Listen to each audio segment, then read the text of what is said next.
profesores y asistentes, muchas gracias por atender la invitación. Esta invitación se ha pospuesto por un par de ocasiones debido a circunstancias por todos conocidas y de hecho también incluso de sitio nos hemos movido. Es posible que algunas personas del nivel 1 de despiste hayan llegado al salón 205 y las de nivel 2 de despiste han llegado al aula insignia, que fueron los dos sitios anteriores. Pero seguramente llegarán y tendremos una mayor presencia. El tema sigue siendo el mismo que estaba programado dentro del calendario del seminario desde nuestra reunión inmediatamente anterior. Para algunos de ustedes recordarán que hubo una reunión intermedia. Después de esa reunión del seminario, se hizo una reunión en donde un par de profesores, colegas muy queridos de la Universidad Tecnológica de Pereira, hicieron unas presentaciones de su experiencia con la posibilidad de uso del modelo de EuroACE para hacer acreditación de programas de educación superior, en el caso particular de ingeniería. Pero esta sesión estaba pactada desde antes y quisimos honrar entonces ese calendario poniendo a consideración de los asistentes y en general de la comunidad el tema relacionado con los avances y la situación de la acreditación en la facultad. Ahí se insinúa que fuera el interés solamente en lo internacional, pero creo que también vale la pena hacer alguna reflexión sobre lo nacional, lo que tiene que ver con las acreditaciones y renovaciones que tienen que atender nuestros programas. Bien, después de que termine mi intervención de presentación, los profesores, el profesor Narváez, Pablo César del Departamento de Ingeniería Química Ambiental y el profesor de Ingeniería Eléctrica y Electrónica, los dos departamentos que están avanzando de alguna manera a velocidades diferentes, qué sé yo, en el proceso de ABET, van a hacer una presentación. En su momento tendrán entonces el uso de la palabra y luego, como ha sido costumbre en nuestras reuniones, abriremos la posibilidad de hacer propuestas y de concretar algún tipo de opiniones. Vamos a entrar en materia para que podamos progresar rápidamente. Digamos que en materia de calidad, la calidad parece ser una preocupación extraordinaria del gobierno colombiano, por lo menos, y que no decir también de las instituciones y las comunidades. Si uno fuera a juzgar el interés por la calidad, por la congestión burocrática que hay alrededor de ella, pues debería estar altamente satisfecho.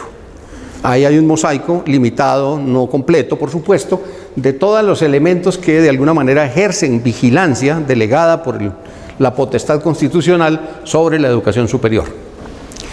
Desde luego, todo eso soportado en la Ley 30 del año 92, ley que por estos días ha sido sujeto en dos de sus párrafos de una crítica muy fuerte por parte de la comunidad estudiantil sobre todo, pero que tiene muchos más párrafos que deberían ser cambiados, porque tiene un origen espurio. Esto, por supuesto, como en los casos anteriores, me compromete a mí y a nadie más. Para quienes tienen una memoria un poco más dilatada, la Ley 30 tiene un origen semejante al de todas las leyes que en este país han sido. Uno no podría esperar que, porque se trata de la ley que regula las condiciones de la educación superior, hubiera tenido un origen seráfico y limpio. No, fue como todas las leyes, un producto de transacciones y de negociaciones, y tiene una cantidad de perlas que quienes hemos tenido alguna posibilidad de conocer esos desarrollos normativos, pues identificamos desde muy temprano y nos hemos dado por vencidos porque es imposible cambiar la norma sin una gestión y una presión verdaderamente poderosa por parte de la comunidad. Pero en la Ley 30 hay una serie de cosas, como por ejemplo, la manera tan rudimentaria como se clasifican y se identifican las instituciones de educación superior que merecen el nombre de universidades. Allí, de una manera absolutamente sorprendente para la época, pero absolutamente normal para el cinismo con el que se hacen las normas en el país, se hace una extraordinaria clasificación de lo que debe ser una universidad y allí se hace una descripción relativamente buena de lo que uno espera de una institución que tenga mérito para tener ese nombre. Pero luego, incluso no luego, sino antes de hacerlo, se aclara que seguirán siendo universidades todas las instituciones que en ese momento de expedición de la ley tuvieran ese nombre. Lo que significa que hubo una especie de lavado institucional de una cantidad de pornografía académica que todavía nos acompaña y que cubre al 70% de los estudiantes del país. Instituciones que no han hecho ni siquiera el menor esfuerzo por alcanzar niveles de respeto y credibilidad académica.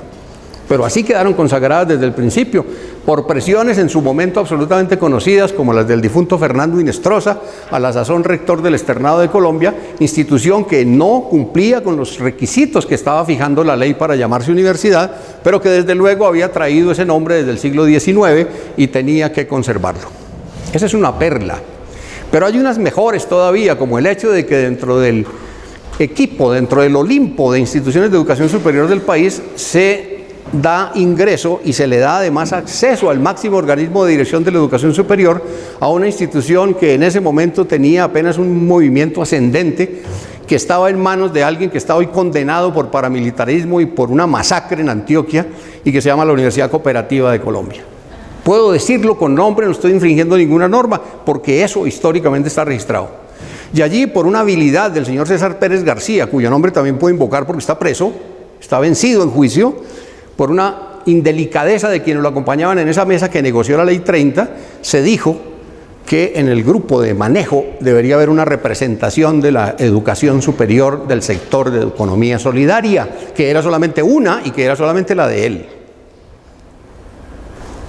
Son, desde luego, pequeñas infracciones vistas veintitantos años después, pero en su momento molestaron, no suficientemente para haberla rechazado. Si a eso le agregan ustedes los dos famosos párrafos que de alguna manera congelaron, volvieron de salario mínimo las pretensiones de las instituciones de educación superior públicas, pues ahí tienen ustedes una cosa muy importante. Muy bien, entonces ese es el soporte en donde se han construido luego todos esos elementos, así recorridos de manera ligeramente histórica el proceso de acreditación con el Consejo Nacional, el proceso de registro calificado con las salas de CONACES, en los exámenes de Estado, que ahora se llaman Saber Pro, que antes se llamaron ECAES, y aunque ustedes algunos no lo crean, inicialmente se llamaron ESES. Los exámenes de Estado se llamaron ESES al principio. Era tanta la premura por tener medidas que el nombre, inclusive así sonara un tanto escatológico, no los detuvo, y en consecuencia eso fue migrando y ahora tiene un nombre mucho más elegante, un nombre mucho más siglo XXI. Próximamente será Saber Pro .2.0 y entonces estará completamente legitimado. Está también el Observatorio Laboral del Ministerio de Educación, que se ocupa de seguir a los egresados para medir de alguna forma los tiempos de permanencia en los cargos, la dificultad para conseguir el primer empleo, etc.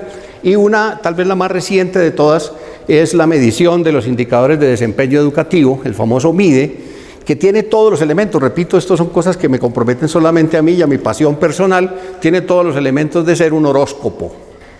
Sabemos que los horóscopos, para poder conservar su credibilidad, tienen que darle a alguien siempre buenas noticias. Un horóscopo difícilmente podría decirle a un hombre: usted es feo, no tendrá suerte en el amor, su salud es un asco y no tiene un peso. Si la gente tiene problemas sentimentales, le aparecerá una historia en el sentido de que va a ganarse la lotería, y si tiene problemas económicos le dirán que todo el mundo lo quiere. Así que todo el mundo se siente ganador con el horóscopo. Pues con MIDE pasa igual.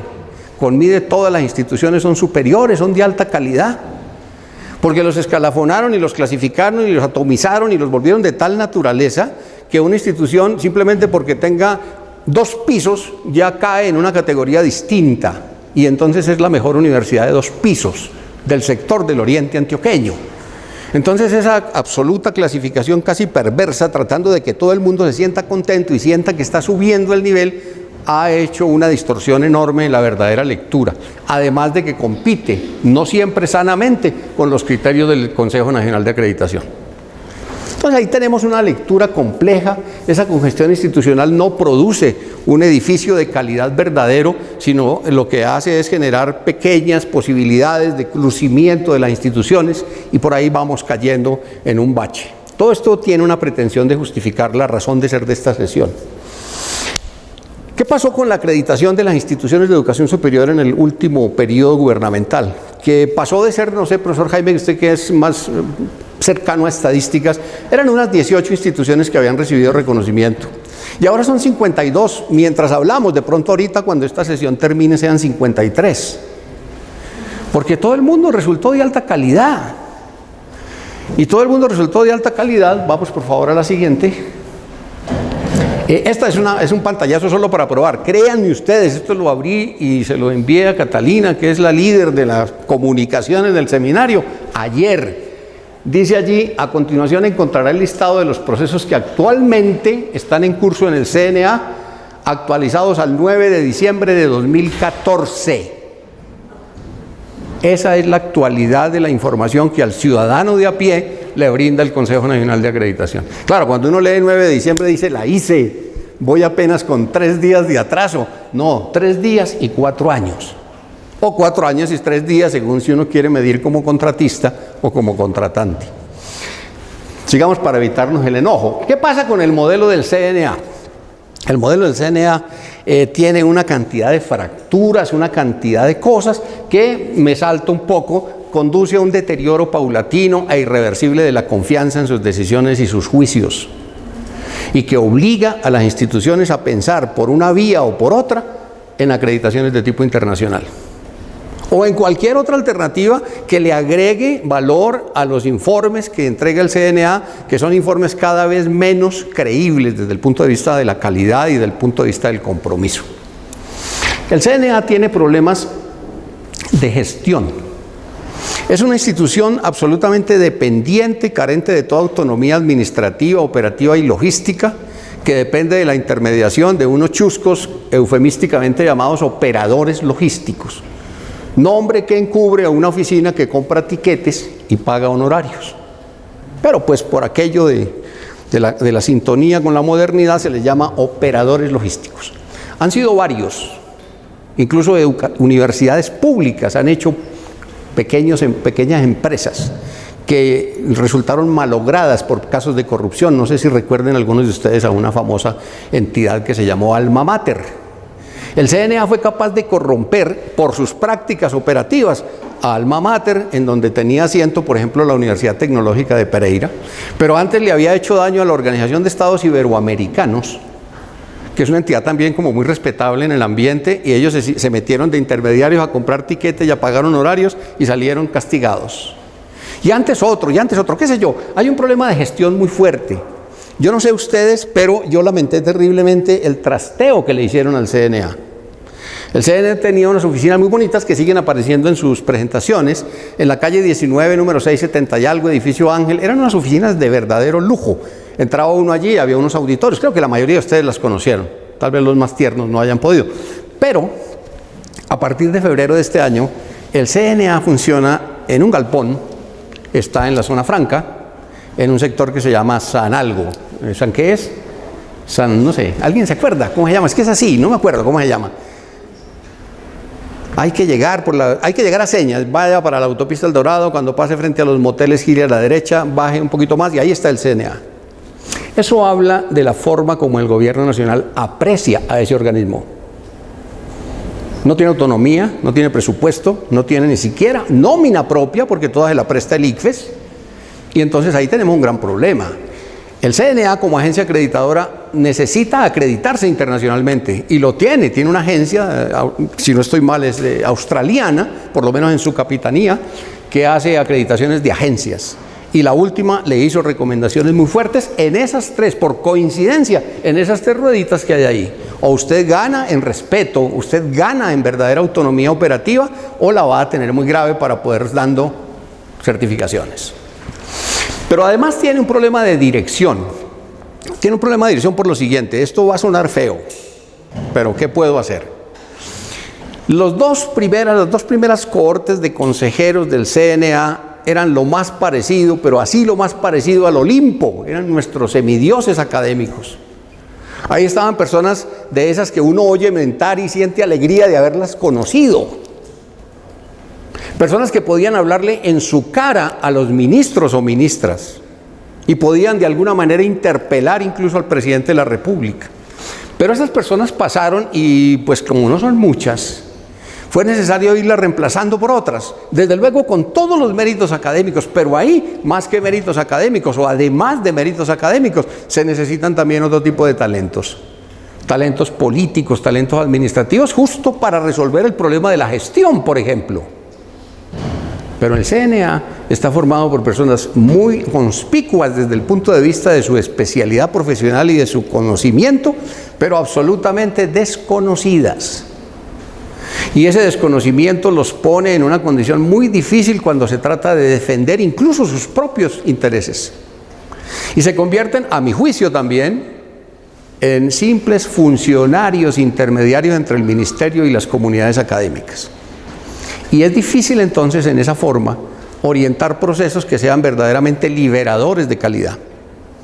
lo siente uno cuando ha tenido alguna experiencia como evaluador, cómo cada vez es más precario el discurso, cómo cada vez es más lenta la reacción de ese grupo muy selecto de colombianos que han sido seleccionados para orientar semejante proceso tan complicado.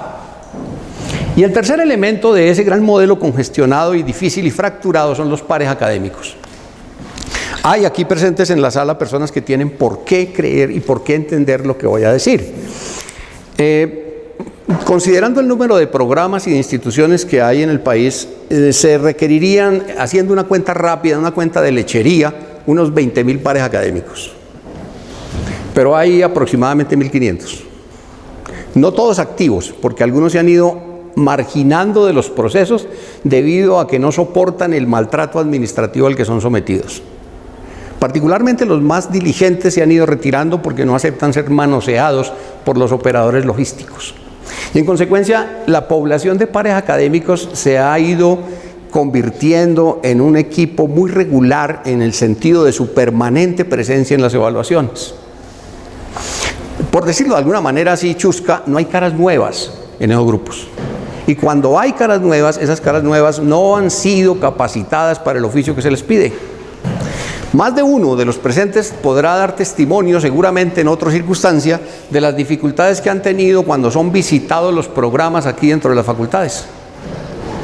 Por evaluadores caprichosos, por evaluadores mal informados, por evaluadores incluso, pensaría uno, malintencionados.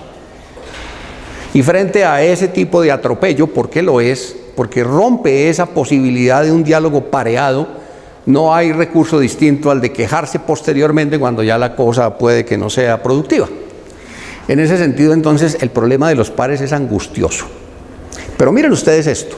El CNA, con el magnífico respaldo del grupo de investigación QITEI, que tiene asiento aquí en la facultad, desarrolló un modelo interesante, un objeto virtual de aprendizaje para formación de pares. Muy interesante, muy bien hecho. Bien jaladito, pues, digámoslo así, para usar un término muy cachaco. Bien jalado. Cuando lo terminó, cuando lo pasó por encima de una primera cohorte experimental, cambiaron las normas y cambiaron los lineamientos del CNA para efectos de acreditación de programas e instituciones, y entonces ese modelo ya no sirve. Sirve en lo conceptual, por ahí al principio, las 2 primeras páginas pueden funcionar, las otras 98 tienen que ser reacomodadas. Y todo el mundo sabe lo costoso que es eso, y lo complicado que es mantener en el tiempo sosteniblemente una iniciativa de ese tipo. Tenemos un enorme problema de formación. Alguna experiencia personal reciente, en otros países eso se ha corregido desde el principio, y para ser evaluador hay que haber hecho primero un curso. Es elemental. No puede ser que sea más difícil abrir una peluquería o un salón de uñas que ser evaluador de una universidad en Colombia, pero es más difícil ser panadero o ser manicurista por aquello de las normas de planeación y de sanidad y los bomberos y todo aquello, que ser evaluador de altísimo nivel de la universidad en Colombia. Eso entonces, resumido, deteriora la confianza, hace que uno sienta que está haciendo un trabajo que sí es bueno, que honra un poquito algunos compromisos ya fosilizados, pero que no es suficiente.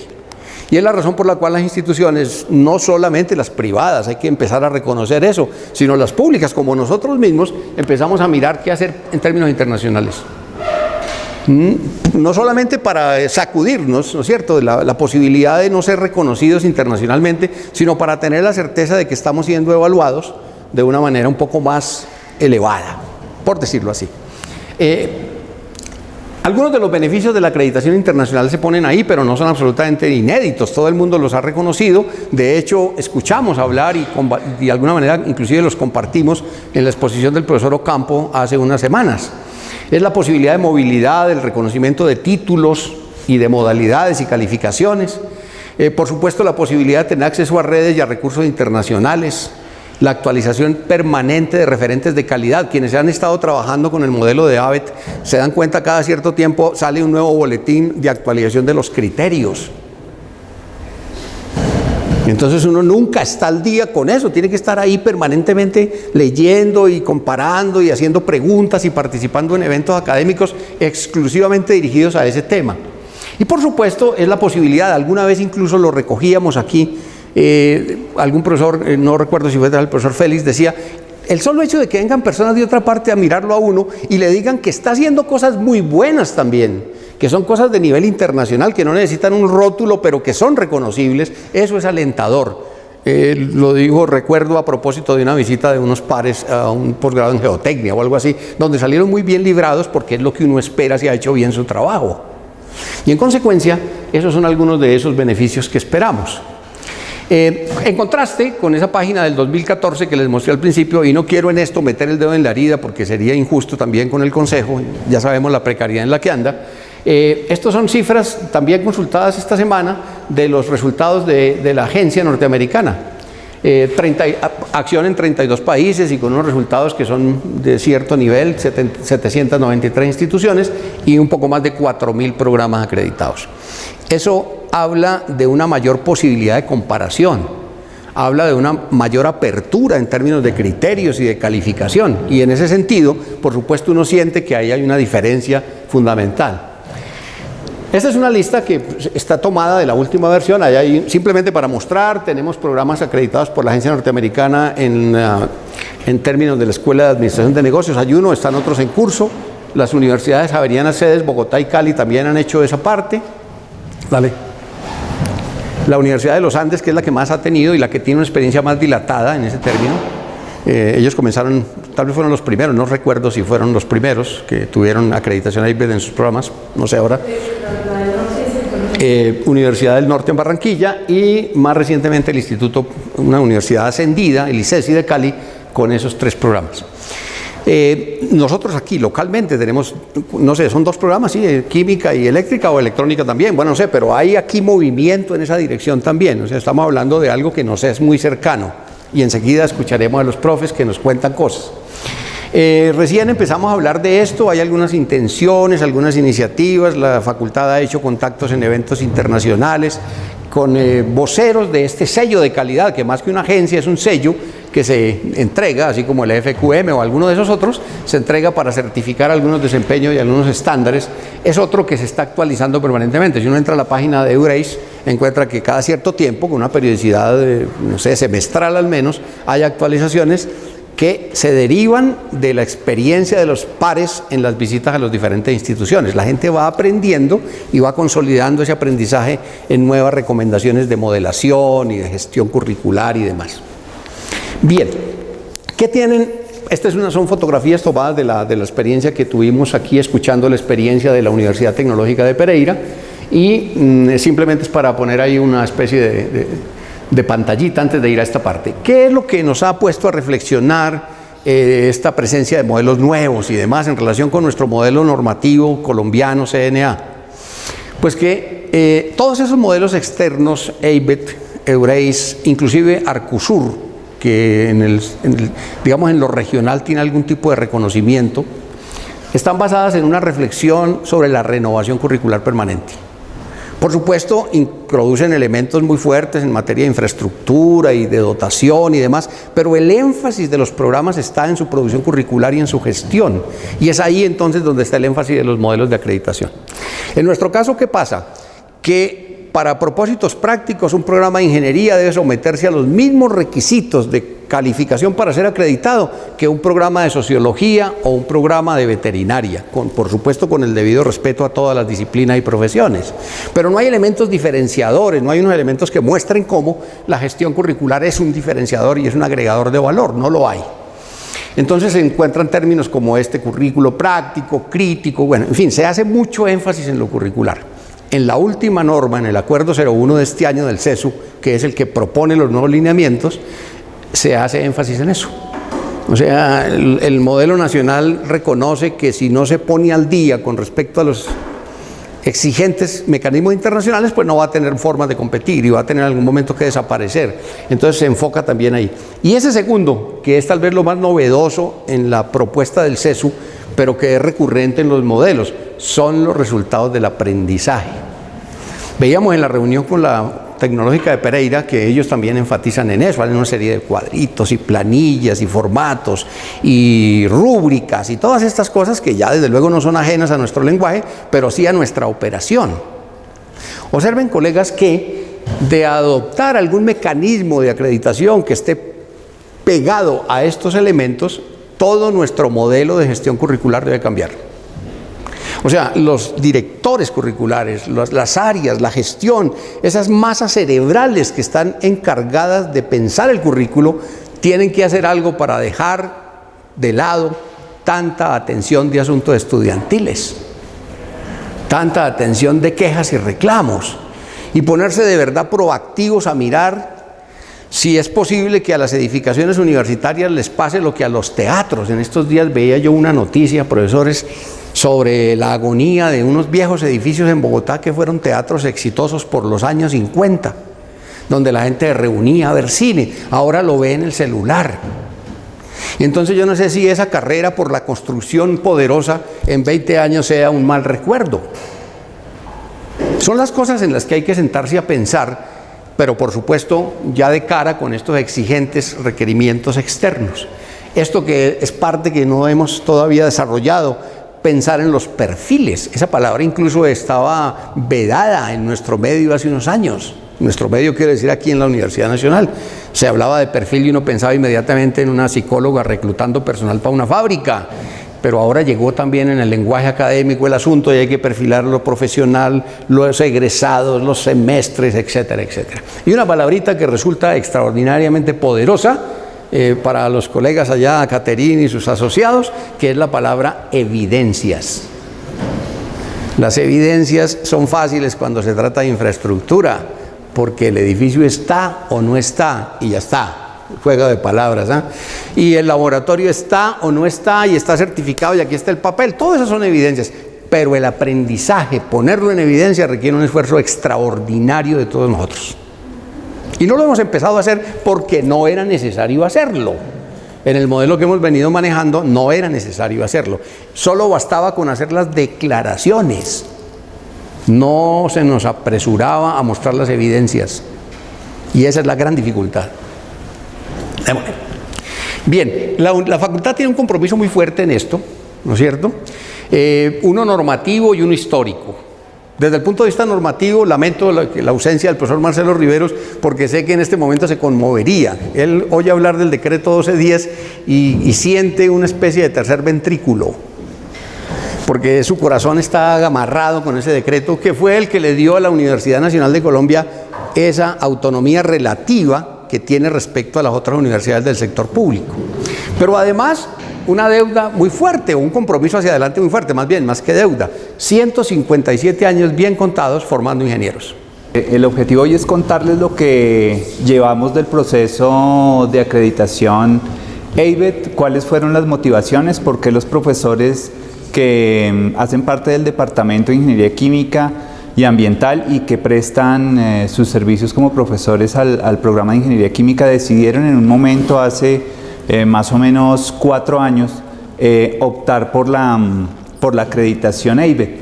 Pues la razón fundamental, y voy a tomar un poco y voy a ser totalmente crudo y con intención, lo que decía Julio César es que ese proceso de acreditación del CNA, como nos tocó a nosotros hace unos años, yo creo que ahora, yo no he estado tan involucrado, pero creo que es lo mismo, o sea, se acredita cualquiera.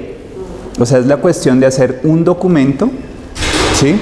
Conseguir una persona que escriba bien, ¿sí? Que haga unas buenas gráficas y muestre unas evidencias, ¿sí? Que son más o menos evidencias, porque hay otras que son opiniones. Y cualquiera se acomoda y lo hace. Los pares pues son terribles, la mayoría, perdón, yo sé que hay muchos acá, pero por lo menos los que nos tocaron a nosotros eran internacionales y no fueron tan malos, pero los que nos tocaron en el 2006 pues venían con la sangre en el ojo, ¿sí? E hicieron una evaluación. Pachito está acá, que era director de departamento en ese momento, no del programa, sino de lo que hacían los profesores en investigación, y no hubo poder humano que le diera la opción al programa de controvertir lo que ellos habían dicho. Posteriormente le pasó a Marcelo con una universidad en donde todo lo que los pares dijeron que eran debilidades se transformó en fortaleza.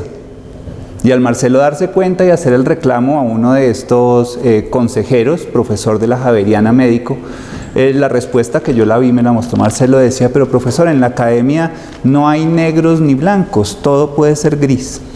Entonces, digamos que en parte eso, ¿no? O sea, eso del CNA, la radiografía que muestra el profesor Julio César, pues es muy cierta. O sea, es lamentablemente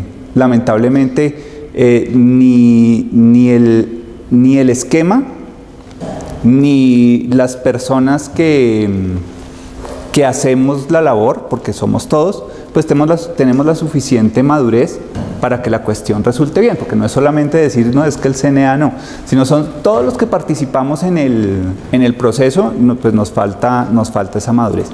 Entonces, viendo eso, nosotros hicimos un análisis con la información que contábamos. Se había hecho una capacitación, no me acuerdo, Alejandra, ¿en qué año? ¿2013? ¿14? Inicios del 2014. Inicios del 2014, entonces se llevó la información a los profesores y lo que vimos es, mire, aquí tenemos una oportunidad para hacer una acreditación que no va a estar centrada en profesores, egresados, edificios, bibliotecas, etcétera, etcétera, etcétera, sino va a estar centrada en el proceso formativo de los estudiantes.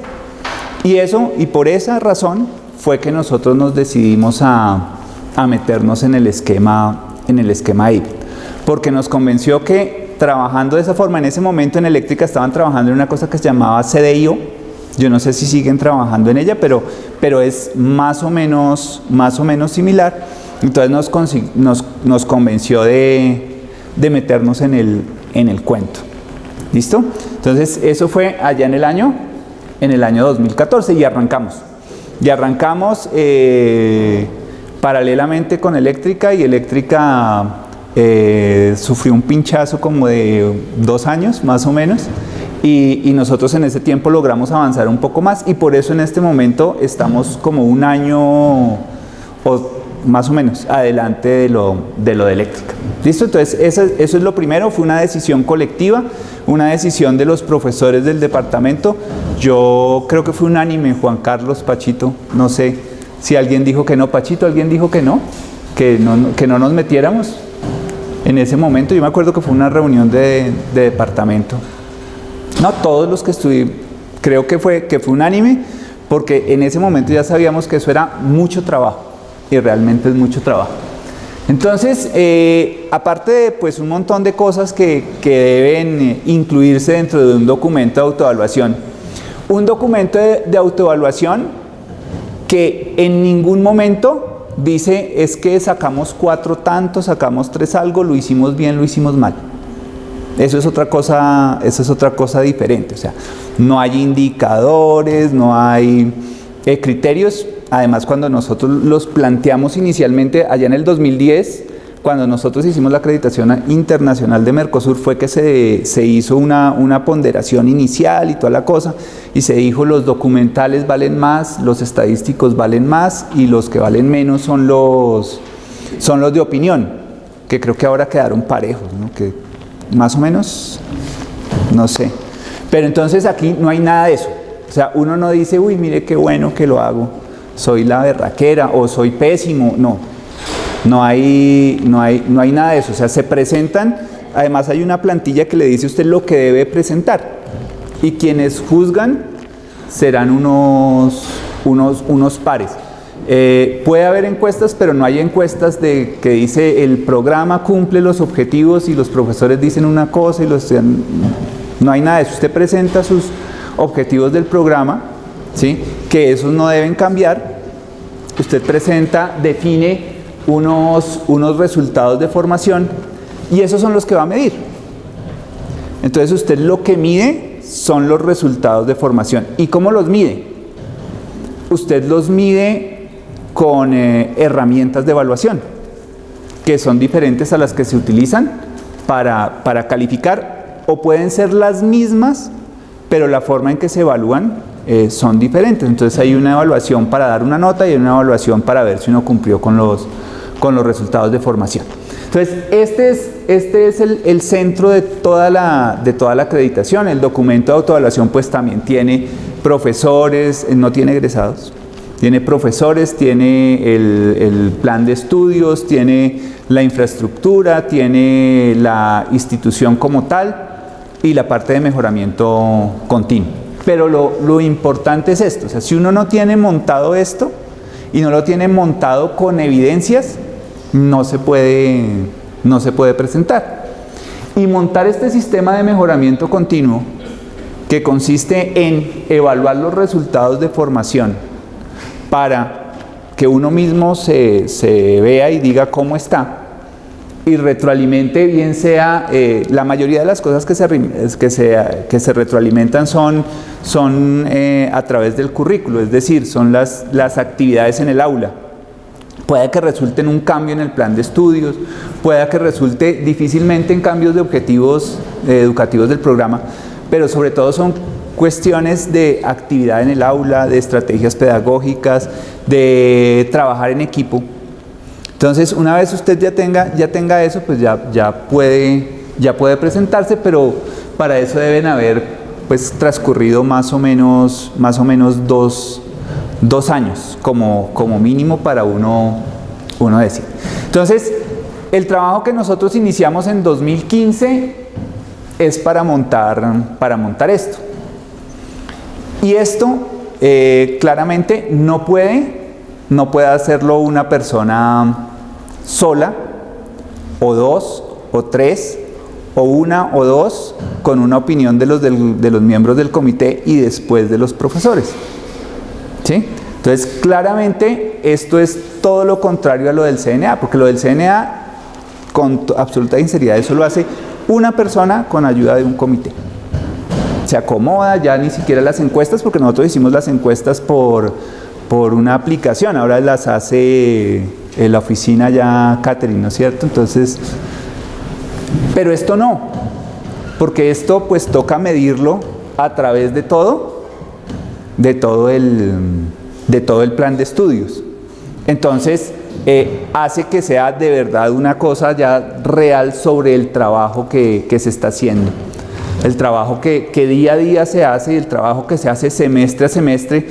Y hay una cosa adicional, que no lo puede hacer uno por uno. Que quieranlo o no, tenemos que hacerlo en equipo. Y no solamente hacer en equipo la evaluación, sino hay que hacer en equipo la implementación del sistema y la implementación de los cambios. Entonces, no les voy a decir que los 39 profesores vamos a trabajar. Cuando hicieron la capacitación, me acuerdo la profesora Deina Breidis dijo, si usted tiene 40, en ese momento éramos 40 profesores, ahora somos 39, y participan 17, dese por bien servido. Pero si trabajan esos 17 o si trabajan 20, nosotros trabajamos un poquito más, pues la cuestión cambia.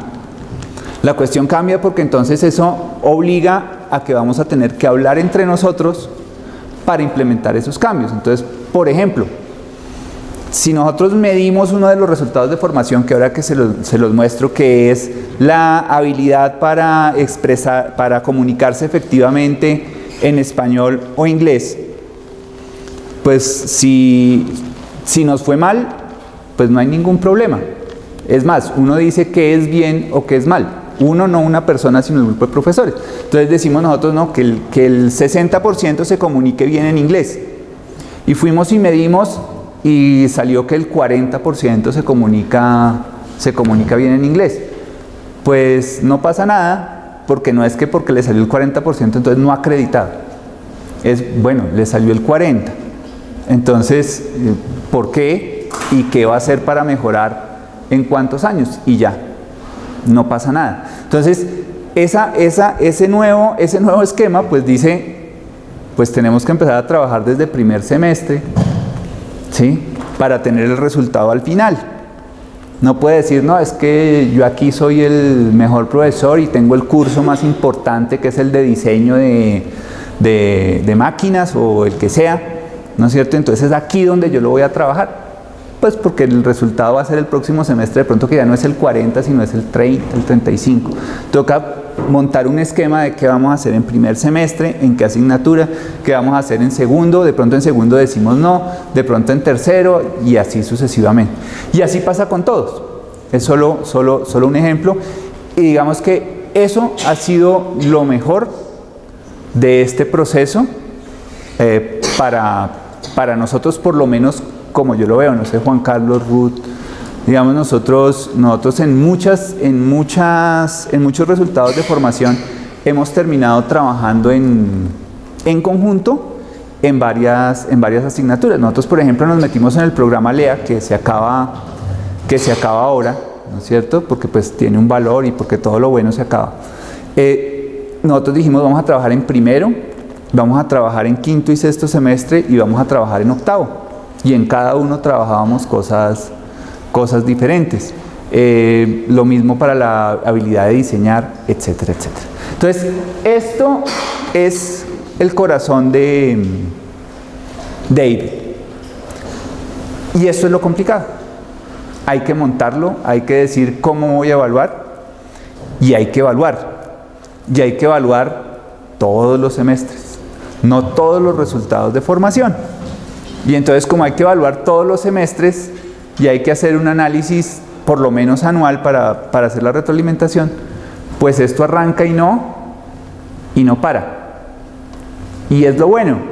Y eso se va a ver reflejado directamente en los estudiantes. Entonces, eso es lo principal que quería contarles. Ahora, si sigues, vamos mirando otras cosas.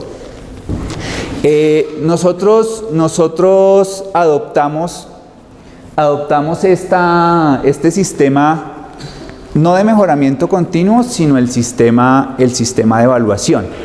Entonces, digamos que esto sí pues fue una propuesta que yo les hice a los profesores y se adoptó, pero tenía que ser adoptado entre todos porque no se puede, y ya les voy a contar por qué. Nosotros dijimos que la evaluación de nuestros resultados de formación iba a tener dos componentes: una evaluación interna, que es la que vamos a hacer los profesores en nuestras asignaturas y actividades curriculares, y una evaluación externa que la van a hacer las personas que dirigen prácticas y pasantías en las empresas, que en nuestro caso es un número significativo. Nosotros, de acuerdo con las cifras que presentaron en la acreditación, para la acreditación del CNA, vamos como en 80 estudiantes por semestre, ¿no? Entre los dos, más o menos, mal contado. Y lo otro es que desafortunadamente el examen Saber Pro cambia cada rato, pero digamos que yo me puse en la tarea de mirar entre 2012 y 2016, que no había cambiado, si podría adaptarse, y en algunas cosas podría. Entonces nosotros con Jenny sacamos la información estudiante por estudiante de los componentes del examen, y eso lo transformamos en una calificación no numérica sino cualitativa en los resultados de formación, ¿sí? Sin manipular nada de los datos, sino simplemente analizando parte por parte.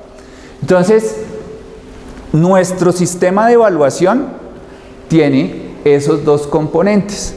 Nosotros entonces cada año, a mitad de año, nos reunimos como cuerpo docente y analizamos los tres componentes.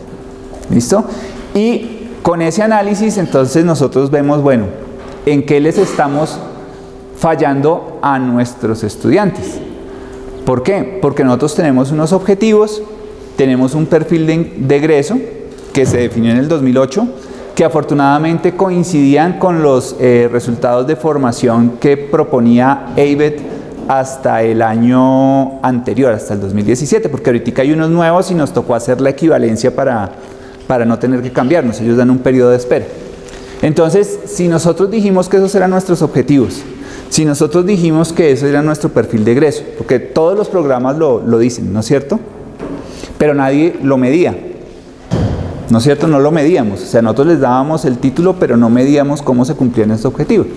Si nosotros lo medimos y los estudiantes no están alcanzando lo que nosotros les dijimos que les íbamos a dar, pues les estamos fallando a los estudiantes. Ese es como el espíritu que está ahí, y hay que hacer algo para arreglar la situación. Entonces nos reunimos, hacemos el análisis, hacemos propuestas, ¿sí? Las implementamos durante los siguientes semestres y seguimos midiendo. Y a veces uno, claro, mide, nosotros llevamos desde el 2015, mide y no ve los cambios.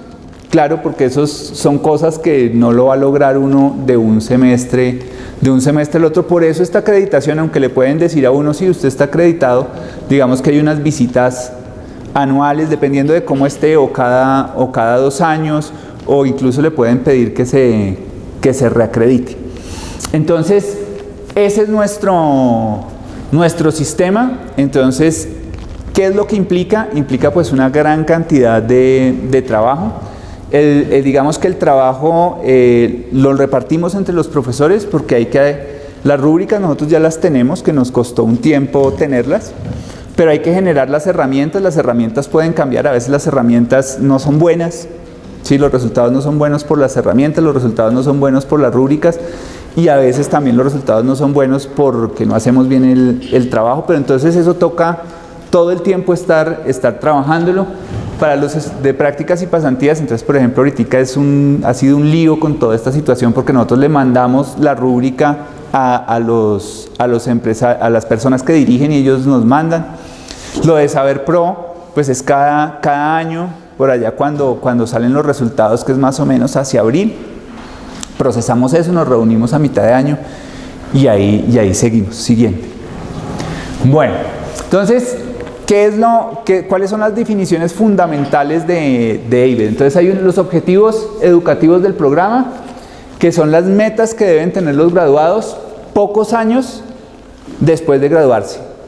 ¿Sí? Nosotros también en el CNA, cuando nos dicen los egresados, entonces traemos así personas por ahí, los más jóvenes son ya de la edad mía, que ya llego a los 50, ¿no es cierto? Pero los otros ya pues son como Julio César, como Jaime, y esos no cuentan como egresados para ABET. ¿Por qué?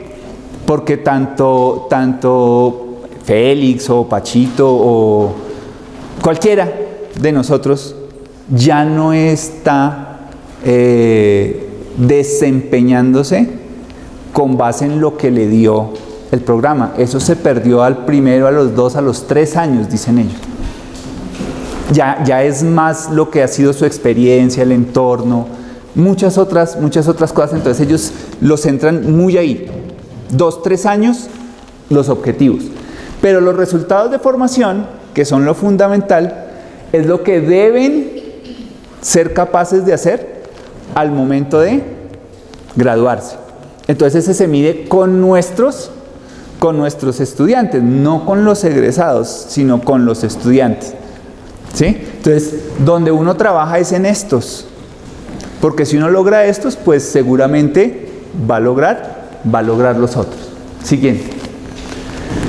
Bueno, entonces, ¿qué hicimos nosotros? En el 2014 iniciamos el proceso, en el 2015 se diseñó y se inicia la evaluación formal. Entonces eso se hizo el diseño durante todo el primer semestre. Hicimos una matriz para ver si trabajábamos, definimos los resultados de formación, hicimos una matriz para ver si estábamos trabajando los resultados de formación en las asignaturas. Entonces todas las asignaturas vimos cuál trabajábamos, y pues hay unas que no trabajamos. Pues no trabajamos innovación, no trabajamos emprendimiento, ¿sí? Y esas todavía no las hemos incorporado. Había otras que por lo menos los profesores decían las trabajamos, después íbamos a ver si el resultado era correcto. En 2016 entonces hicimos la primera evaluación con lo que habíamos medido en 2015 y 2016-1. En 2017 empezamos la implementación y seguimos, entonces ya eso sigue. Entonces mitad de 2017 volvimos a revisar, mitad de 2018 volvimos a revisar, y ya en el 2018 entonces dijimos ahora sí. Entonces nos pusimos a escribir el documento de autoevaluación, que ya lo tenemos listo, y un documento que pida ABET para ver si uno está listo, que se llama Readiness Review, que es como un resumen, una versión, digamos, resumida del documento de autoevaluación, que está centrada en el sistema de mejoramiento continuo, y que esperamos tener respuesta, le entregamos el 1 de octubre y esperamos tener respuesta el 20 de diciembre que nos digan si están listos para presentarse o no. Ese documento de autoevaluación completo, nosotros con la colaboración de la facultad y a través del área, entonces le pedimos al profesor Carlos Smith que hiciera una lectura e hiciera una visita. Él estuvo acá y nos hizo una retroalimentación sobre ese documento, nos hizo unas sugerencias y nosotros las incorporamos. Esperamos que en el 2019 enviemos, si nos dicen que sí, nos inscribamos antes del 31 de enero y podamos estar enviando el 1 de junio el documento de autoevaluación que les digo que ya tenemos, que nos tocaría es actualizarlo. Tenemos ahí un problema con Jenny, o sea, ¿qué vamos a actualizar?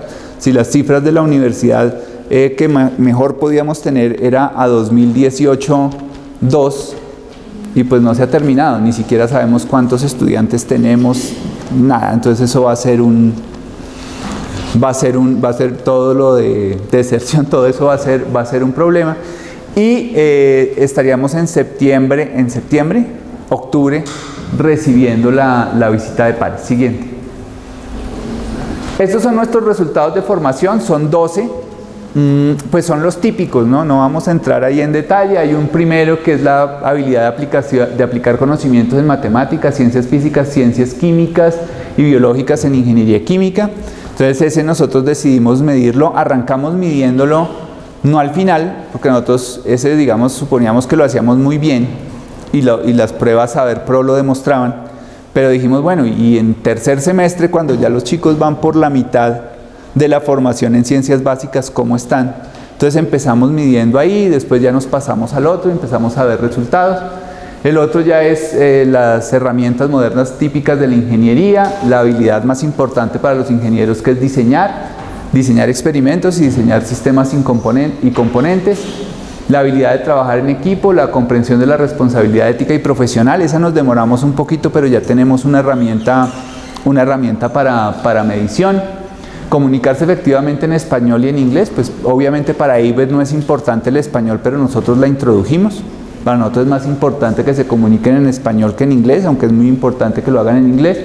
La formación integral, la capacidad de reconocer la necesidad de tener un aprendizaje continuo, el conocimiento de problemáticas contemporáneas y la capacidad para participar. Nosotros solo pusimos participar en procesos de investigación, innovación y emprendimiento, y solo vamos en investigación. No nos hemos metido con los otros dos. Siguiente. Nosotros nos reunimos y definimos unos niveles. Esos son los niveles que dijeron los profesores, es decir, la vara la pusimos ahí. ¿Cómo? Pues nos reunimos, discutimos y llegamos a una decisión. Que sea pues no hay respuesta correcta, si es bueno, si es malo, si eso es no, es lo que nosotros queremos. Entonces nosotros decimos, por ejemplo, alguien podría decir, pero ¿cómo así que la habilidad de usar las ciencias básicas de manera adecuada, lo que nosotros llamamos competente, no ponen que el 100% de los estudiantes la cumplan? Entonces, pues sí, nosotros pusimos que el 75%, porque sabemos que no vamos a lograrlo que todos, y que si el 75% lo logra al final, para nosotros está bien. Alguien podría decir, no, para nosotros tiene que ser el 100%, ¿sí? Y listo, está en su derecho de hacerlo.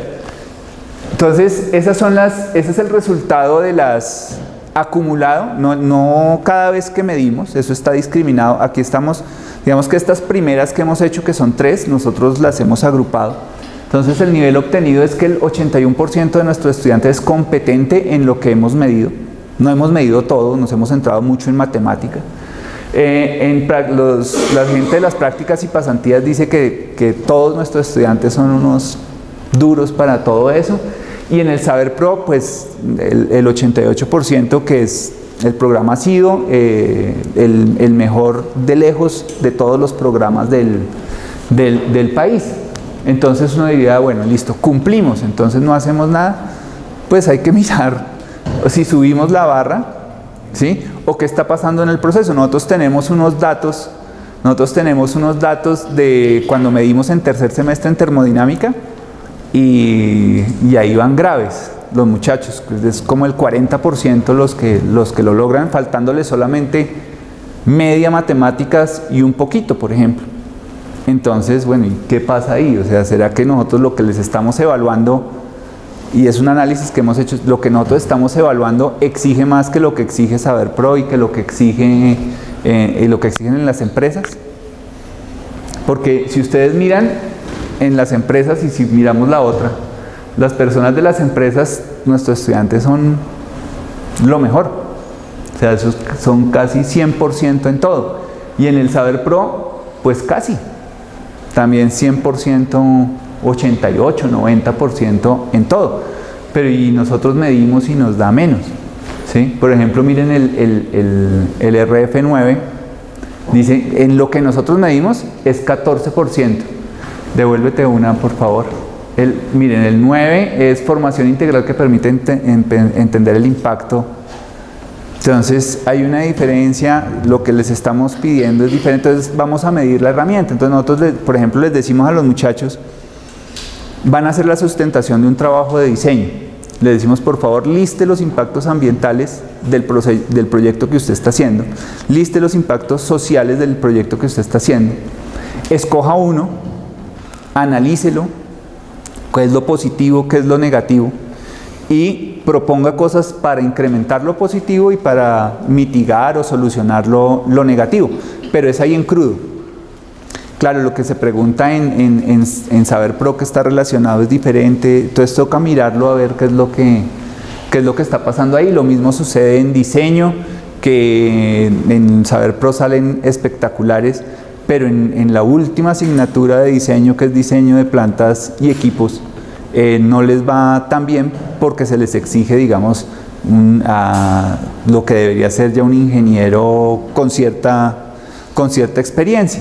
Entonces, ahí es el análisis que estamos haciendo, pero esto pues lo estamos haciendo semestralmente. La idea entonces es comentar un poco acerca del proceso, cómo lo hemos venido llevando en el Departamento de Ingeniería Eléctrica y Electrónica. Especialmente nosotros nos hemos enfocado pues en nuestros dos programas de pregrado, que es el pregrado en Ingeniería Eléctrica y el pregrado en Ingeniería Electrónica. Entonces, aunque ya pues quizás el profesor Cañón y el profesor Pablo César, digamos, han dicho muchas de las cosas acerca del modelo, a mí me gustaría también puntualizar en algunas de ellas, por eso, digamos, voy a centrarme un poco en estos 4 elementos, ¿sí? Bueno, aquí nos tomamos la tarea un poco de hacer una pequeña comparación entre los factores, digamos, que se pueden revisar desde diferentes puntos de vista.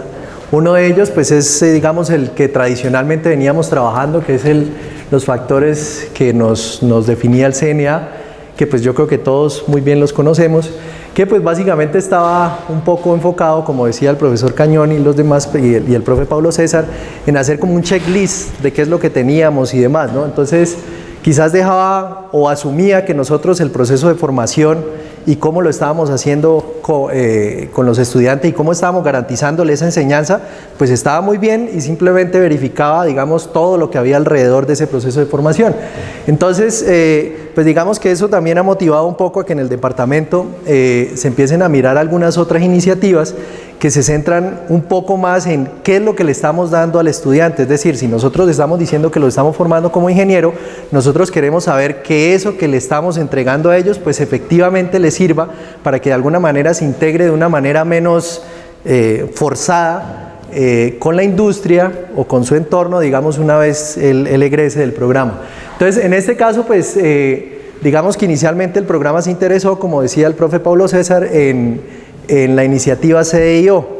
La iniciativa CDIO, entonces, pues básicamente es concebir, diseñar, implementar y operar, pues trata de buscar o de acercar un poco más los currículos de cada uno de los programas pues a las necesidades del entorno, ¿no? Y en ese sentido pues también nos dimos cuenta que una de las cosas que necesitábamos es que internacionalmente pues digamos podernos comparar o poder verificar si efectivamente lo que nosotros pensamos que es un ingeniero electricista, un ingeniero electrónico, pues digamos está a un nivel similar a lo que están formando, digamos, a nivel mundial universidades pues importantes en el campo de la ingeniería eléctrica y la electrónica. Entonces, en ese sentido, pues digamos que el departamento abordó la acreditación ABET, que es quizás una de las, digamos, de los referentes a nivel de ingeniería en cuanto a cómo podemos formar un ingeniero. Y entonces, en ese sentido, pues la acreditación ABET aquí tiene, digamos, un poco un resumen acerca de los criterios que formalmente nos pide el informe, que en este caso pues es hablar acerca de los estudiantes, los objetivos educativos del programa, los resultados de aprendizaje, que quizás pues ese segundo y ese tercero pues son el núcleo central de esta acreditación. Mejoramiento continuo, que es el resultado de esas mediciones y esas evaluaciones. Hablar acerca del currículo, los profesores, la infraestructura, los procesos administrativos de apoyo y los criterios del programa. Adicional a esto, pues entonces también, pues digamos que hay otros referentes a nivel internacional. Uno de esos pues es EUREIS. Entonces EUREIS, pues básicamente aquí también tenemos un poco el resumen, nos da esos 5 criterios sobre los cuales, digamos, podemos hacer referencia a cómo estamos haciendo las cosas en el programa, y que tratan de evaluar efectivamente cómo, digamos, se va desarrollando este tipo de cosas. Digamos que como caso particular, pues si nos damos cuenta, a nivel internacional pues es muy importante todo lo que es aprendizaje y cómo lo estamos haciendo en la práctica, más que cómo, digamos, lo estaba mirando directamente el Consejo Nacional de Acreditación. Entonces eso es algo que a nosotros nos llama mucho la atención y que pues por eso nos interesa, digamos, montarnos en este proceso de acreditación. Entonces, esto también quizás el profe Pablo César ya lo comentó un poco, pero pues quizás para matizar aquí un par de cosas. Es un proceso realimentado, es un proceso continuo, y pues básicamente digamos que lo que nos interesa es que no solamente incluya el programa, sino que de alguna manera también incluya a todos los actores de la comunidad académica. Entonces, este proceso permite que en la medida en que nosotros vayamos evaluando cómo lo estamos haciendo, propongamos mejoras a nuestro proceso de formación y de alguna manera incluyamos a todos los actores que hacen parte de ese proceso de formación, y que entonces basados en digamos un poco en esta información que podamos recoger, pues poder presentar opciones de mejora a nuestro proceso de formación. Entonces es un poco digamos el diagrama de lo que puede darnos ABET. Específicamente también, como lo comentaba el profesor Pablo César, digamos que para el caso de nosotros, pues tuvimos un inconveniente, digamos, en cuanto a las fechas o al proceso que hemos venido llevando en el departamento. Hemos tenido un proceso de aprendizaje de varios años, y digamos que dentro de ese proceso de aprendizaje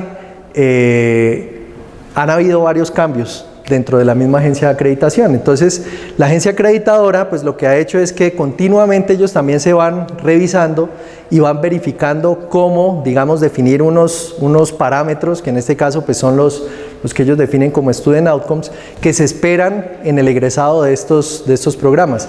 Entonces, algo, digamos, que sucedió, por ejemplo, este año, es que nosotros veníamos trabajando con un modelo que era más o menos de unos 11 indicadores, que es el modelo que llamaban de la A a la K, que pues para los programas que se logran presentar hasta este año, pues tienen que tener implementado, digamos, en sus planes de estudio.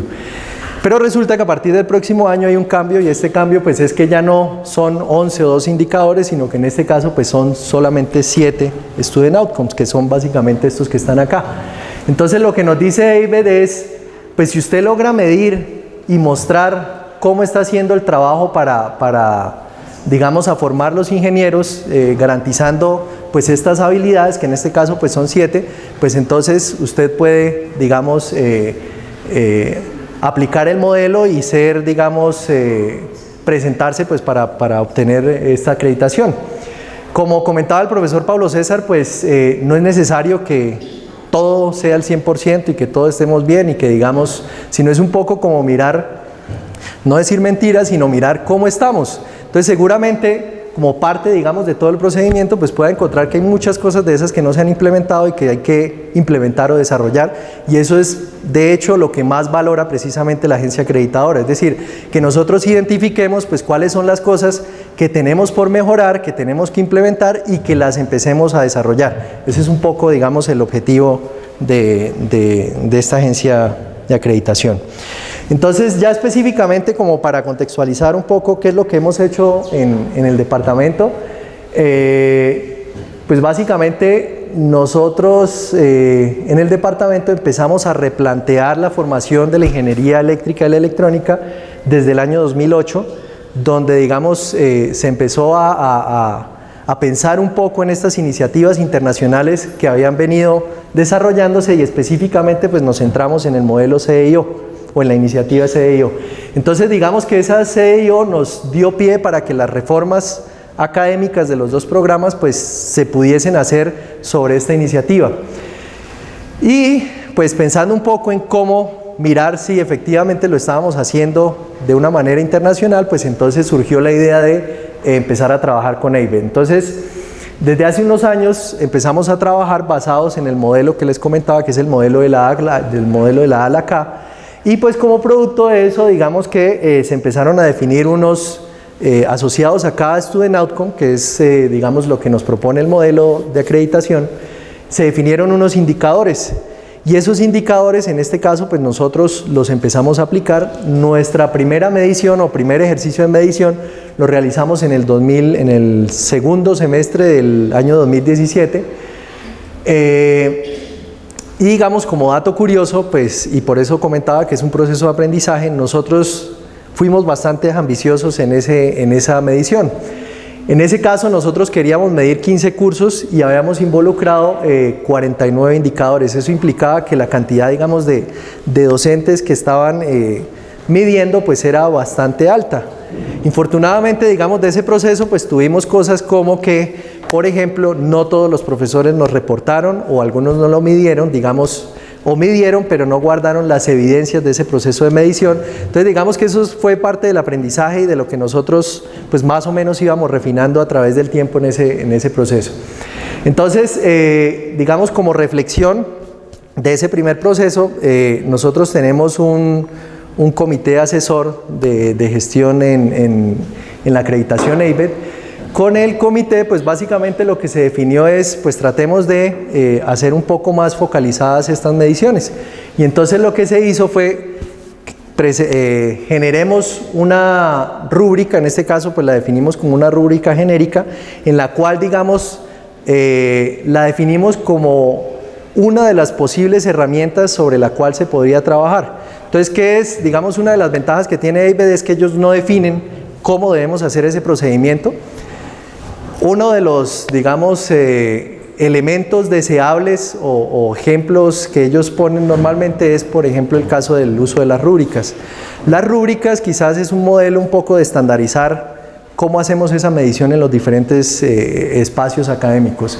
Entonces, pues lo que hicimos nosotros pues fue generar una rúbrica genérica y a partir de eso empezamos a reunirnos con los docentes de diferentes cursos y dijimos, bueno, ¿cómo podemos hacer la medición? Y entonces algunos decían, bueno, yo puedo hacerla a través de un parcial, otro quizás dijo, yo tengo un proyecto en el cual pues de final de curso o incluso en algunos cursos específicos como por ejemplo ya digamos trabajo de grado, pues se definieron una serie de tareas y unos entregables que van a ser el soporte pues para nosotros poder entregar a la agencia de acreditación. Eso es digamos también otra de las cosas importantes y es que pues ellos durante la visita pueden efectivamente venir y revisar si efectivamente lo que nosotros pusimos en el informe y demás pues corresponde a lo que realmente se hizo directamente en el aula. Y entonces a partir de eso pues digamos hicimos una reducción de indicadores. Hicimos nuestra primera medición 2018-1, es decir que nosotros ya tenemos de 2018-1 unos primeros resultados, ya hicimos un procesamiento de esos resultados y entonces a partir de eso pues estamos en nuestra segunda medición. Entonces como lo comentaba el profe Pablo César, digamos que la agencia básicamente define que uno debería hacer al menos un ciclo de medición, que en este caso pues son 2 mediciones, es decir en un año, o pues 2 mediciones no necesariamente en un año, pero que a partir de esas 2 mediciones pues nosotros podamos empezar a desarrollar un informe de autoevaluación, es decir, empezar a mirar cómo lo estamos desarrollando, ¿sí? Básicamente es un poco, digamos, en esa dirección. Para el caso específico de nosotros, pues digamos que el paro nos ha afectado en ese sentido porque pues no, en estos momentos estamos en ese proceso de medición y pues digamos que dependemos de eso en el sentido de que una vez los tengamos pues podemos cerrar ese primer ciclo y a partir de ese primer ciclo pues generar el informe para podernos presentar el próximo año, esperamos en el mes de octubre hacer el primer review como lo comentaba el profe Pablo César. Digamos hay unas fechas bastante definidas y dependemos un poco de que podamos tener digamos toda esta información y procesarla en su debido tiempo, ¿sí? Esa es un poco la idea. ¿En qué vamos? Pues entonces en estas mediciones, como parte de ese proceso, digamos, en el grupo gestor, pues estamos empezando a definir cómo podemos hacer un poco más precisos esos indicadores. Cosas que nos dimos cuenta, por ejemplo, es que en el caso de los indicadores, o como veníamos haciendo el procedimiento, pues habíamos dicho en algunos, pues este Student Outcome yo puedo medirlo con 10 indicadores o 8 indicadores. Pero resulta que por practicidad, digamos, la misma agencia y las experiencias que hemos podido, digamos, revisar un poco, dicen pues nosotros con 2 o 3 indicadores incluso podríamos hacer la medición de cada uno de esos Student Outcome. Entonces, estábamos haciendo más trabajo de que formalmente se nos requería. Entonces, en este caso, pues hemos ido un poco realimentando ese proceso. Algunas de las cosas que se han hecho, pues lo que les comentaba, una rúbrica general. Esa rúbrica general, entonces lo que hacemos es que con cada uno de los docentes que va a hacer la medición, pues nos reunimos y él directamente de todos esos indicadores que nosotros tenemos, pues nos dice cuáles son los que él podría medir dentro del ejercicio de medición que está haciendo en su curso, ¿sí? Y unas rúbricas de coevaluación, porque hay algunos indicadores que son sobre todo a la parte de trabajo en equipo, en los cuales pues digamos que más que nosotros como docentes quizás son los mismos compañeros del equipo de trabajo los que pueden definir, o digamos al menos así lo pensamos, que podrían definir cómo están trabajando cada uno de los estudiantes dentro del grupo. Hemos tenido, digamos, también mucho la colaboración de TPI. Entonces, dentro, digamos, de los Student Outcomes se hace alguna referencia a lo que es el trabajo interdisciplinar. Entonces, en ese sentido, digamos que los proyectos o digamos las actividades que se han venido desarrollando dentro de TPI, pues han sido bastante pertinentes para ser medibles, digamos, dentro de nuestro proceso de medición. Otra de las cosas, por ejemplo, que hemos tratado de implementar es, pues queremos saber un poco cómo es hacia el final de la carrera el desarrollo de nuestros estudiantes. Entonces, en este caso, pues digamos que trabajo de grado es un espacio bastante interesante en el cual nosotros podemos, digamos, evaluar este tipo de cosas. Entonces, lo que se quería es, porque precisamente la idea es, con estos procesos, no es que formalmente, digamos, se cambie de un día para otro todo lo que se está haciendo, sino que, digamos, de manera continua se vaya aprovechando y se vayan potenciando algunas cosas y quizás incluyendo algunas otras. Entonces, pues trabajo de grado actualmente teníamos, por ejemplo, una rúbrica, esa rúbrica se sigue utilizando y lo que hacemos es que ahora incluimos en el mismo procedimiento al director del trabajo, porque formalmente digamos que parte de la nota la daban los evaluadores en cuanto a la presentación oral. Entonces hemos cerrado un poco el ciclo pensando en, bueno, el director del trabajo también sabe, es quien sabe qué fue lo que se desarrolló y demás, y a partir de eso, con la rúbrica que tenemos, pues simplemente ellos lo que hacen es definir a qué le estarían apuntando y poder hacer una evaluación de esto. Estos son, digamos, algunos de los cursos, de los indicadores. Pues ya para esta primera medición logramos tener en la mayoría de los cursos, pues si lo miramos un poco, no todos están midiendo todos los indicadores y todos los Student Outcomes, pero pues sí, digamos que de ese cruce que hemos hecho inicial, pues tenemos, digamos, información de todos esos Student Outcomes y todos los indicadores de desempeño. Eso es un poco lo que se ha venido desarrollando. Entonces, estamos también en el proceso de generar una base de datos. La idea es que pues el docente pueda directamente subir esa información a esa base de datos y que a partir de eso nosotros podamos tener los resultados de esos desempeños. Entonces, cosas más o menos de este estilo. Entonces, digamos que parte de los resultados que nosotros podríamos tener, por ejemplo, en este caso, pues trajimos aquí algunos ejemplos. Esto es análisis y síntesis en el proceso de diseño de ingeniería, resultando en diseños que, digamos, alcancen las necesidades previstas o las necesidades definidas. Entonces, en este caso, pues digamos que los resultados que nosotros más o menos tenemos son de este estilo, donde nosotros hemos definido unos indicadores de desempeño y para cada uno de esos indicadores de desempeño pues hay una serie de mediciones en las cuales pues nosotros hacemos, digamos, una clasificación de cómo lo estamos alcanzando, ¿sí? ¿Qué sigue? Pues nosotros entonces tendremos que definir, esta fue nuestra primera medición y a partir de eso hay que definir unos targets que definen ellos, que son, digamos, hacia dónde queremos ir o qué es lo que queremos alcanzar. Entonces, parte de los talleres que hemos venido haciendo al interior del departamento, pues han sido eso, nos sentamos con cada uno de estos y empezamos a definir hacia dónde queremos apuntar. Y apuntar, digamos, de una manera realista, que es un poco también lo que comentaba el profesor Pablo César. Es decir, yo no puedo decir, yo quiero que el 100% de mis estudiantes alcancen esto, porque quizás como parte, digamos, del proceso de formación y demás, pues pueda no ser alcanzable. Entre otras cosas, ¿por qué? Porque es que digamos que lo deseable es que nosotros pudiésemos tener una medición de cuándo ingresa el estudiante, más o menos hacia la mitad de la carrera y hacia el final, y poder hacer, digamos, un estudio de cómo efectivamente nosotros estamos transformando esos estudiantes para que alcancen, digamos, cada uno de esos objetivos. Entonces eso es parte, digamos, del procedimiento que se viene desarrollando. Aquí yo traía algunos ejemplos más, pero entonces, por ejemplo, en el caso de estos dos, pues es del programa de electrónica para el Student Outcome 2 y el 7. Este 7, pues digamos que va un poco enfocado hacia trabajo en equipo, que es el que les comentaba, y en el que, digamos, TPI nos ha colaborado bastante en ese proceso de mediciones. Lo mismo, pues, para eléctrica, digamos, decir, todos estos datos, pues, si alguno los quisiese revisar con más calma, pues los tenemos bien organizados para todos, pero es simplemente, digamos, un ejemplo para mostrar qué es lo que se viene haciendo, ¿sí?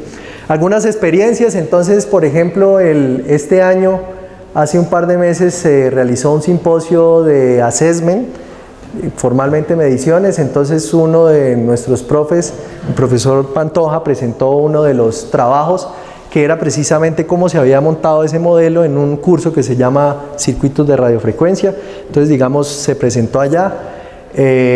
Pues pudimos ver y evidenciar que efectivamente el trabajo que se viene haciendo, digamos, al interior de la facultad en los programas, pues es acorde o, digamos, similar, y hemos hecho algunas cosas incluso mejor que algunos otros programas. Entonces, pues eso nos da la confianza un poco de que vamos en el camino que es, ¿no? Y esto finalmente, digamos, como para cerrar aquí mi intervención, es un poco ¿qué tenemos pensado o cuándo obtendríamos nuestra acreditación? Entonces, en este caso, como les comenté, pues ya decíamos que en el 2017-1 hicimos una primera medición, digamos, que sirvió como aprendizaje para nosotros, pero formalmente tenemos una medición 2018-1. Esperábamos 2018-2 tener la segunda medición. Entonces, en este caso, pues se nos corre un poco este calendario, pero de acuerdo, digamos, a las fechas que también define la agencia acreditadora. En nuestro caso, en octubre del 2019 tendríamos que enviar un primer borrador de nuestro informe para que hagan una revisión, y formalmente en el 2020 podríamos, si ellos nos dan el visto bueno, pues presentar el informe completo a la agencia de acreditación. Entonces se está haciendo también un trabajo con el concurso de varios profesionales de apoyo y consulta también a los profesores, lógicamente reconociendo ese esfuerzo especial que están haciendo los profesores en los programas de ingeniería química, eléctrica y electrónica. Queremos ir a apuntarle un estándar, digamos, internacional. Sabemos que lo vamos a ir logrando. En este momento sí existe ese interés y ese apoyo para los procesos también de acreditación internacional, también con, digamos, el apoyo desde la decanato de la profesora Alejandra, que está muy interesada en estos procesos. Y estamos avanzando en ese desarrollo para que todos los programas de pregrado se puedan integrar a estos procesos de acreditación internacional. Ya tenemos una experiencia muy valiosa. Y de alguna manera eso hacia el futuro, para evitar lo que nos ha pasado con varios pares nacionales, ¿no? Porque es que realmente muchos han sido impares, pero el simple hecho de que ya tengamos y hayamos avanzado en los procesos como los están haciendo, seguramente también nos permite pisar más fuerte y nos permite mostrar que nosotros tenemos una acreditación internacional, tenemos unas condiciones, estamos preocupados en esto y tenemos que hacerlo, ¿sí? Estamos intentando integrar también estos criterios para, en un primer esfuerzo, de pronto comenzar a hacerlo con el primer semestre de 2019. Vamos a comenzar también a trabajar con la Dirección Académica de sede y con la Dirección Nacional de Programas de Pregrado Digamos que también este criterio, como lo resaltaron los profesores aquí, esos procesos de enseñanza-aprendizaje comienzan a tomar especial relevancia. Tenemos que apuntarles ahí, tenemos que prepararnos. Vamos seguramente a hacer también algunos talleres con varios profesores para que podamos también tener eso. Y solo decir que estamos entonces de puertas abiertas para que podamos avanzar en eso. A través también de los directores de área vamos a estar informando en ese proceso. Entonces sí es un llamado a que le apuntemos. Yo diría que si le apuntamos a IBET de UDES, fácilmente vamos a hacer CNA con las nuevas normas. Entonces tenemos que ponernos un sombrero más grande y de ahí ya va a ser mucho más fácil realizar esos procesos. Y sin duda estamos ya, desde ya incorporando en la UAPA, conocida por todos, en la Vicedecanatura Académica, también los criterios de acreditación internacional, para que sea más fácil tener esa información disponible para todos los programas de pregrado. Y pensamos inicialmente en eso. Yo creo que las agencias de acreditación, algunas de estas ya lo hablamos con Juan Carlos, le apuntan a programas de pregrado. Tenemos que mirar cómo hacemos para los programas de posgrados, seguramente en el mediano y largo plazo.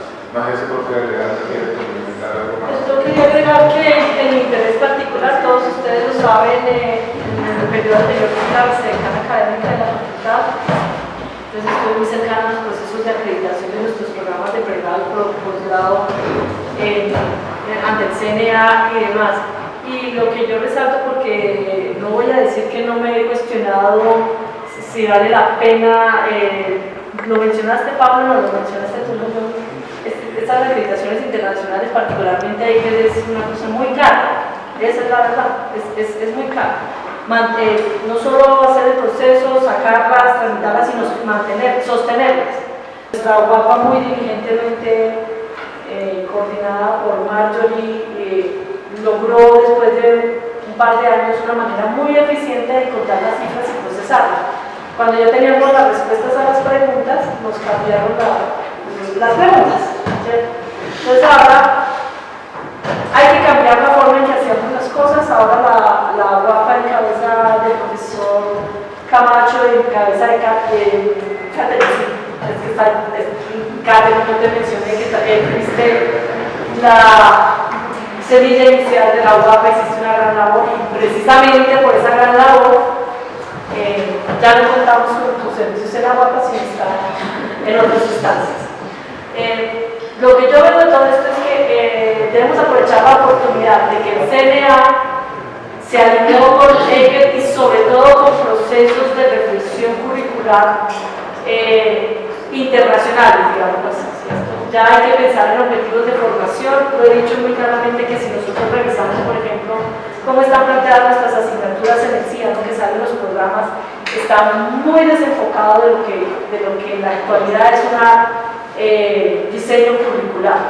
Todas nuestras asignaturas, y constantemente recibíamos en el CDA, tú debes estar haciendo la propuesta de creación de nuevas asignaturas, y seguimos haciéndolo así. Planteamos desde el punto de vista del profesor. Entonces el objetivo de la asignatura es que el profesor enseñe esto, aquello y lo demás allá, y así están todas. Internacionalmente y desde todo punto de vista, eso ya no es así. Entonces la revisión, la reestructuración de nuestros programas curriculares, que tiene, eso puede tener al alcance que nosotros nos imaginemos, ojalá lo logremos, pero parte desde rediseñar nuestros sílabos de nuestras asignaturas. Tal vez no sea qué parte de ahí, es el resultado de todo un proceso que es complejo. Y como alguna vez le dije al profe Félix que mencionábamos si estas nuevas directrices del CNA estaban alineadas con la OCDE y demás, yo le dije en ese momento al profe Félix, tomémoslo como una oportunidad, porque realmente esto se le puede sacar mucho jugo, ¿cierto? Hay que sentarse a pensar, a reflexionar, cada uno de nosotros como docente, por qué hacemos lo que hacemos, y si tiene sentido, tenemos que evaluar y convencernos de que hay muchas formas de evaluar, no solamente los 4 parciales y saque el promedio. Y eso para nosotros en esta facultad es muy difícil, lo fue para mí. Todavía dudo a veces en asumir otros tipos de evaluación, pero todo eso tiene que cambiar. Entonces la acreditación podría ser el resultado, y así lo espero yo, de todo un proceso de reflexión evolución y esperemos que de transformación de las prácticas pedagógicas de esta facultad, ojalá liderando procesos en la sede de Bogotá, como lo hemos liderado en muchos otros aspectos. Esta facultad genera cosas que son replicadas con frecuencia en el resto de la sede y en las otras sedes. Yo esperaría que esta fuera una gran oportunidad de que nos asumamos como un propósito de facultad liderar las transformaciones pedagógicas de esta universidad. Tuve la oportunidad, gracias a la vicecretatura, de conocer experiencias internacionales y me sorprendió, al principio fue un shock para mí darme cuenta que en el mundo entero se está hablando de las facultades de ingeniería del esto y de gente que está muy avanzada. Y me parece que nosotros estamos un poco quedados, o bastante, ¿cierto? Se habla, se entiende, las nuevas prácticas, se hacen congresos al respecto, se publica, y nosotros estamos bastante estancados, ¿cierto? Entonces, creo que es una oportunidad, es una herramienta más que debemos aprovechar, y si de todo este resultado pues obtenemos una acreditación internacional, mejor todavía.